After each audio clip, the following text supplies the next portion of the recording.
A u centru Tačina, na lokalitetu koji je vlasništvo općine Hadžići, počinje gradnja džamije koja će nositi naziv Šaban Džengis džamija Tačin.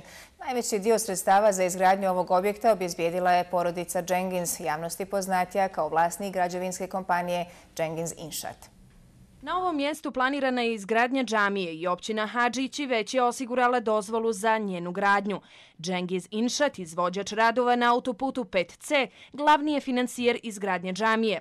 Džamija će se nalaziti u centru Tačina i već dugo je priželjkivana među stanovnicima. Želim da ovaj projekat koristi našem narodu u najbolje svrhe za koje je namijenjen, prije svega edukativnog karaktera, zatim u potpunjavanju vjerskih obreda, sadržaja i tako dalje. Situacionim rješenjem predviđen je i objekat za edukaciju mladih kao i odraslih. Iz Džengiza navode kako njihov posao u Bosni i Hercegovini nije ograničen samo na izgradnju autoputa, već je cilj napraviti most između dvije države te povezati njihove narode.